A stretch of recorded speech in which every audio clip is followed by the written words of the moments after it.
നമസ്കാരം, എല്ലാവരും സുഖമായിട്ടിരിക്കുന്നു വിചാരിക്കുന്നു. സോ നമ്മുടെ ദമാഗ് റിവർ സൈഡിൻ്റെ UA സബ്മിഷൻ്റെ ലാസ്റ്റ് ഡേറ്റ് 25 ഓഗസ്റ്റ് ഉച്ചയ്ക്ക് 12 മണിക്ക് വരെ ക്ലോസ് ചെയ്യും.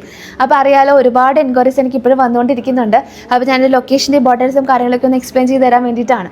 പിന്നെ ഈ ദമാഗ് റിവർ സൈഡ് ഓൾറെഡി ലോഞ്ച് ചെയ്തൊരു പ്രൊജക്റ്റാണ്. അതിൻ്റെ ഓൾറെഡി ഒരു ടൗൺ ഹൗസ് കൊണ്ടുവന്നു, കംപ്ലീറ്റ്ലി സോൾഡ് ഔട്ടാണ്. പിന്നീട് അവർ റിവർ സൈഡ് അപ്പാർട്ട്മെൻറ്റ്സ് കൊണ്ടുവന്നു, ടവേഴ്സ് എല്ലാം കംപ്ലീറ്റ്ലി സോൾഡ് ഔട്ടാണ്. ഇനി വളരെ ലിമിറ്റഡ് ആയിട്ട് നമുക്ക് പ്രഷ്യസ് ആയിട്ട് 2 ടവേഴ്സ് വരുന്നുണ്ട്.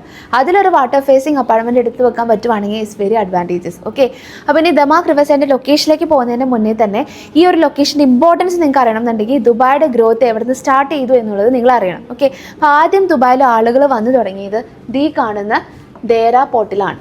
ഓക്കെ, അന്നിവിടെ എന്ന് പറയുമ്പോൾ ഈ പറഞ്ഞ ടൂറിസം ഒന്നുമല്ല. അന്നിവിടെ സ്പൈസസ്, ടെക്സ്റ്റൈൽസ്, പേൾ ഇൻഡസ്ട്രി, പിന്നെ ഗോൾഡ് ഇവിടെ ചീപ്പറായിരുന്നു. ഇതൊക്കെ കണ്ടിട്ടാണ് ആളുകൾ ഇങ്ങോട്ടേക്ക് വരുന്നത്. പിന്നീടാണ് ഈ എയർ കണക്ടിവിറ്റി, ഇപ്പോൾ നമ്മൾ കാണുന്ന ഇവിടുത്തെ അല്ലെങ്കിൽ ഇപ്പോൾ ഫങ്ഷണൽ ആയിട്ടുള്ള നമ്മുടെ എയർപോർട്ട് വരുന്നത്. ഓക്കെ, അപ്പോൾ ഇവിടെ നമുക്ക് സീ കണക്ടിവിറ്റി ആയി, ഇവിടെ നമുക്ക് എയർപോർട്ട് കണക്ടിവിറ്റി ആയി. സ്വാഭാവികമായിട്ടും ആളുകൾ ഇങ്ങോട്ടേക്ക് വരാൻ തുടങ്ങി.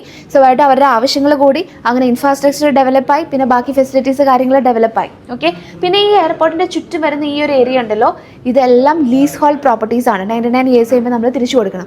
എങ്കിലും ഈ ഓൾഡ് ബിൽഡിങ്സിലൊക്കെ ഒരുപാട് ബില്ലനൈസും ഇപ്പോഴും അവിടെ താമസിക്കുന്നുണ്ട്. കാരണം അവരുടെ ബിസിനസ് എല്ലാം നടക്കുന്നത് ഈ ഒരു ഏരിയ കോൺസെൻട്രേറ്റ് ചെയ്തിട്ടാണ്. നമ്മുടെ ഗോൾഡ് സൂക്കും ബാക്കി ടെക്സ്റ്റൈൽസും കാര്യങ്ങളൊക്കെ ഇപ്പോഴും ദുബായിയുടെ GDPയുടെ നല്ലൊരു ശതമാനം ഈ ഒരു ഏരിയയിൽ തന്നെയാണ് നമുക്ക് കിട്ടിക്കൊണ്ടിരിക്കുന്നത്. അപ്പോൾ അവർക്ക് മൾട്ടിപ്പിൾ പ്രോപ്പർട്ടീസ് ഉണ്ടെങ്കിലും അവർക്ക് അവിടെ നിന്ന് പോകാൻ താല്പര്യമില്ല. കാരണം അവരുടെ ബിസിനസ് അവിടെയാണ്, അവർക്ക് ട്രാഫിക്കിൽ പെടേണ്ട, അതിനോട് ചേർന്ന് തന്നെ അവർ താമസിക്കുന്നു. ഓക്കെ, അപ്പോൾ ഈ ഒരു ഏരിയയിലാണ് ഇനീഷ്യലി ദുബായിയുടെ ഗ്രോത്ത് മുഴുവനും ഉണ്ടായത്. ഓക്കെ, അപ്പോൾ അതേ സാധനം ജസ്റ്റ് കോപ്പി അതുപോലെ തന്നെയാണ് ദുബായ് ഇവിടേക്ക് പേസ്റ്റ് ചെയ്തിരിക്കുന്നത്. അപ്പോൾ പിന്നീട് ഈ ഒരു ഏരിയ കഴിഞ്ഞിട്ട് ഗ്രോത്ത് വന്നത് ഈ കോസ്റ്റൽ ഏരിയ കോൺസെൻട്രേറ്റ് ചെയ്തിട്ടാണ്.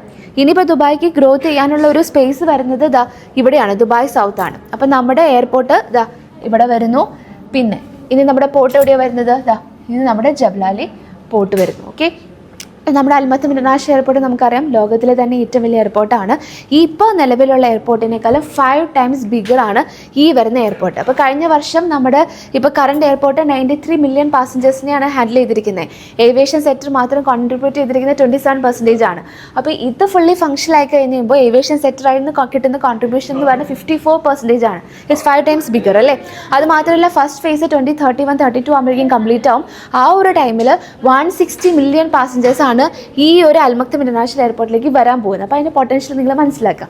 ഇനി നമുക്ക് പോർട്ടിലേക്ക് പോകുകയാണെങ്കിൽ ഇത് 9th biggest port in the world ആണ്. അതുപോലെ മാൻമെയ്ഡ് ആയിട്ടുള്ള ഏറ്റവും വലിയ പോർട്ട് എന്ന് പറയുന്നതും ഈ ജബലാലി പോർട്ടാണ്. ഓക്കെ, ഇനി ഈ ജബലാലി പോർട്ടിന് തൊട്ട് താഴെ വരുന്നതാണ് ജാഫ്സ എന്ന് പറഞ്ഞാൽ ജബലാലി ഫ്രീ സോൺ ഏരിയ. ദുബായിൽ ഫ്രീ സോൺ ആയിട്ടുള്ള സ്ഥലങ്ങളിലൊക്കെ കമ്പനീസിനൊക്കെ ഡിഫറെൻറ്റ് റൂൾസ് ആണ്. അവിടെയൊക്കെ കംപ്ലീറ്റ് ഓണർഷിപ്പ് അവർക്ക് തന്നെയാണ്.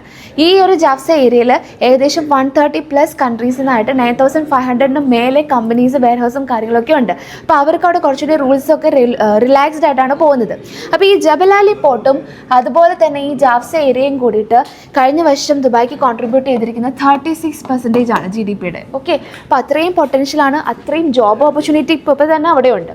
ഇനി അതിൻ്റെ താഴെയാണ് നമ്മുടെ ഏറ്റവും വലിയ അൽമക്തം ഇൻ്റർനാഷണൽ എയർപോർട്ട് വരുന്നത്. ഓക്കെ, ഇനിയും മനസ്സിലാക്കേണ്ട വേറൊരു കാര്യം, ഈ പോർട്ടിനെയും ഈ ജാഫ്സേനെയും ഈ എയർപോർട്ടിനെയും കണക്ട് ചെയ്തിട്ട് ഒരു ലോജിസ്റ്റിക് കൊറിഡോർ ദുബായ് ഉണ്ടാക്കാൻ പോവാണ്. 75 കിലോമീറ്റർ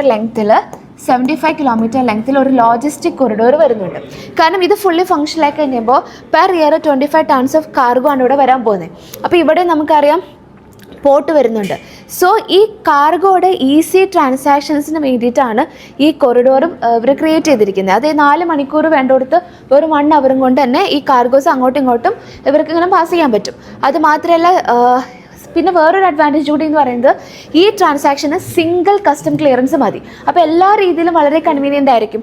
അതുകൊണ്ട് തന്നെ ഇത് മനസ്സിലാക്കി ഒരുപാട് logistics companies across the world, FedEx വരെ ഇവിടെ ഇൻവെസ്റ്റ്മെൻറ്റ് നടത്തിയിട്ടുണ്ട്. അപ്പോൾ അത്രയും പൊട്ടൻഷ്യലായിട്ട് ഈ ഏരിയ ഡെവലപ്പ് ആകുമ്പോൾ ഓട്ടോമാറ്റിക്കായിട്ട് ആളുകൾ വരുമ്പോൾ ഇവിടെ എന്ത് വേണം? ഇൻഫ്രാസ്ട്രക്ചർ വേണം. ഓക്കെ, അപ്പോൾ ഈ ഒരു ഡെവലപ്മെൻറ്റ്, ഈ ഒരു കോൺട്രിബ്യൂഷനാണ് എന്തിനെ പ്രൊമോട്ട് ചെയ്യുന്നത്? റിയൽ എസ്റ്റേറ്റിനെ ഈ ഒരു ഏരിയയിൽ പ്രൊമോട്ട് ചെയ്യുന്നത്. അപ്പോൾ നമ്മുടെ ലൊക്കേഷൻ എവിടെയാണ് വരുന്നത്? ഈ ഒരു പ്ലോട്ടിലാണ് നമ്മുടെ ലൊക്കേഷൻ വരുന്നത്. നമ്മുടെ എയർപോർട്ടിൻ്റെ തൊട്ടടുത്ത് എമിറേറ്റ്സ് റോഡിനോട് ചേർന്നിട്ട്, എമിറേറ്റ്സ് റോഡ് അറിയാലോ വളരെ ഇമ്പോർട്ടൻ്റ് ആയിട്ടുള്ള ഒരു റോഡാണ്. എമിറേറ്റ്സ് റോഡിൻ്റെ എക്സ്പാൻഷൻ അവിടെ നടക്കുന്നുണ്ട്. അതിനോട് ചേർന്നിട്ടാണ് നമ്മുടെ ഈ ഒരു റിവർ സൈഡിൻ്റെ ലൊക്കേഷൻ വരുന്നത്. അപ്പോൾ മനസ്സിലായി അതിൻ്റെ ഒരു പൊട്ടൻഷ്യൽ എന്താണെന്ന്. ഇപ്പോൾ നമ്മുടെ നാട്ടിൽ നമുക്കൊരു പ്ലോട്ട് ഉണ്ട്, ഒരു 10 സെൻറ്റ് പ്ലോട്ട് ഉണ്ട്. അതിൻ്റെ ഒരു സ്ഥലത്ത് ലുലുമാൾ വരുന്നു, ഒരു സ്ഥലത്ത് എയർപോർട്ട് വരുന്നു, ഒരു സ്ഥലത്ത് NH വന്നു കഴിഞ്ഞാൽ ആ പ്രോപ്പർട്ടിയുടെ വാല്യൂ എന്തുമാത്രമായിരിക്കും? അത്രയും മാത്രം. അതിൻ്റെയൊക്കെ എക്സ്ട്രീം ലെവലായിട്ട് നിങ്ങൾ ചിന്തിച്ചു കഴിഞ്ഞാൽ നിങ്ങൾക്ക് ഇതിനെപ്പറ്റി ഒരു ഐഡിയ കിട്ടും.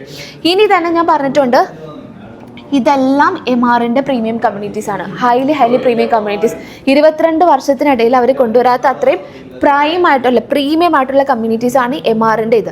MRൻ്റെ പ്രൊജക്റ്റുകൾ എവിടെയൊക്കെ ദുബായിൽ വന്നിട്ടുണ്ടോ ആ ഏരിയ അപ്രീഷിയേറ്റഡ് ആവും. ആ ഏരിയയിൽ ഓട്ടോമാറ്റിക്കായിട്ട് ഒരുപാട് ഡെവലപ്മെൻറ്റ്സ് അല്ലാതെ തന്നെ ഗവൺമെൻറ് അവിടെ കൊണ്ടുവരാറുണ്ട്.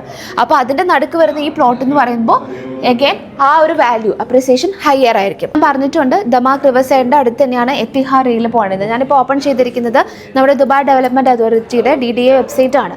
ഇപ്പോൾ ഇത് എവിടെ ഇരുന്നിട്ട് നിങ്ങൾക്കും ആക്സസ് ചെയ്യാവുന്ന സംഭവമാണ്. ഇതിൻ്റെ അകത്ത് ദുബായിൽ വരുന്ന എല്ലാ ഡെവലപ്മെൻറ്റ്സും കാര്യങ്ങളും അവർ കൊടുത്തിട്ടുണ്ടാവും. ഓക്കെ, അപ്പോൾ ഞാനിപ്പോൾ ഇത് ഓപ്പൺ ചെയ്ത് വെച്ചിരിക്കുന്നു. ഇതാണ് നമ്മുടെ ദമാക് റിവർ സൈഡിൻ്റെ പ്ലോട്ട് എന്ന് പറയുന്നത്. ഈ ദുബായിലൊരു മെട്രോ ലൈൻ പോകുന്നുണ്ടെങ്കിൽ ആ ഏരിയയിൽ വരുന്ന അപ്രീസിയേഷൻ എന്താണെന്ന് നമുക്കറിയാം. അപ്പോൾ GCC കൺട്രീസിനെല്ലാം കണക്ട് ചെയ്യുന്ന നമ്മുടെ എത്തിഹാർ റെയിലിൻ്റെ ജംഗ്ഷനും സ്റ്റേഷനുമാണ് ദാ ഈ ഒരു പ്ലോട്ടിൻ്റെ തൊട്ടടുത്ത് വരുന്നത്. ഓക്കെ, അതും കൂടി നിങ്ങൾ കൺസിഡർ ചെയ്യുക. പിന്നെ ഈ പോകുന്നത് ബ്രൗൺ മെട്രോ ലൈനും കൂടി നമുക്കിതിൽ പാസ് ചെയ്യുന്നുണ്ട്.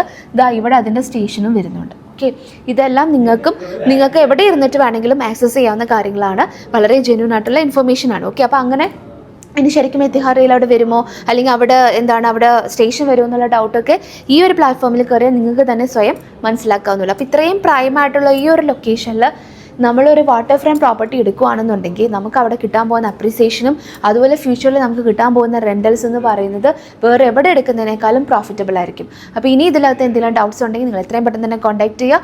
നമുക്കിനി വളരെ ലിമിറ്റഡ് ആയിട്ടുള്ള ടൈം പീരീഡേ ഉള്ളൂ.